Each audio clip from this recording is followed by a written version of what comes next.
आज परभणी शहरात विविध ठिकाणी अतिशय हर्षोल्लासामध्ये छत्रपती शिवाजी महाराज यांची जयंती साजरी करण्यात आली। या निमित्तानेच विसावा कॉर्नर येथून वंचित बहुजन आघाडीचे युवा शहराध्यक्ष प्रमोद भाऊ कुटे यांच्या नेतृत्वाखाली भव्य ऑटो रॅली काढण्यात आली। या ऑटो रॅलीचे उद्घाटन परभणी विधानसभेचे आमदार डॉक्टर राहुल पाटील यांच्या हस्ते करण्यात आले। ही ऑटो रॅली शहरातील विसावा कॉर्नर, रायगड कॉर्नर, जामनाका, उड्डाणपूल, बसस्थानकासमोर ते छत्रपती शिवाजी महाराज यांच्या पुतळ्यापर्यंत ही रॅली काढून छत्रपती शिवाजी महाराज पुतळ्याला अभिवादन करण्यात आले। यावेळी इंजिनियर सूर्यस फड, युवा सेनेचे जिल्हाध्यक्ष अर्जुन सामाले, संदीप खाडे, मुंजा अवचार, दीपक पाईकराव आदी मान्यवर उपस्थित होते।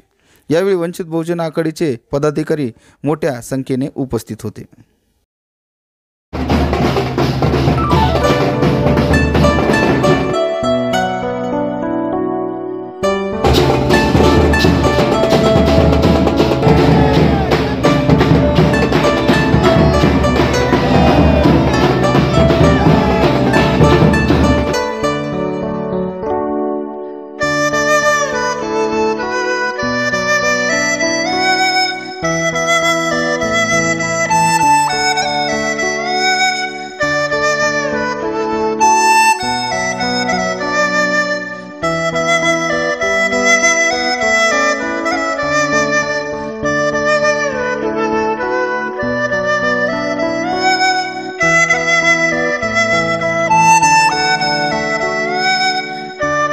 शिवाजी महाराज यांच्या 306व्या जयंतीनिमित्त सर्व परभणीकरांना व महाराष्ट्रवासियांना जयंतीच्या हार्दिक शुभेच्छा।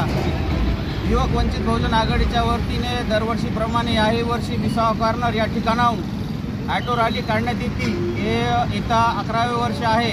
या जयंतीमध्ये ऑटोला निळा व भगवा झेंडा बांधून एक प्रतीचा संदेश देण्याचं या जयंतीच्या माध्यमातून होत असते आणि आमचे बरेच मित्र आहेत, ते आम्हाला दरवर्षीप्रमाणे साथ देत असतात। आमचे आत्माराम भाऊ, मुंजा भाऊ, प्रवीण भाऊ, बरेच आमचे मिलिंद आजारे व सर्वच आमचे ऑटो पदाधिकारी या जयंतीला एकदम उत्साहानं प्रतिसाद देत असतात। तरी वंचित बहुजन आघाडीच्या माध्यमातून सर्व परभणीकरांना अजून एकदा जयंतीच्या हार्दिक शुभेच्छा देतो। जय हिंद, जय महाराष्ट्र। जय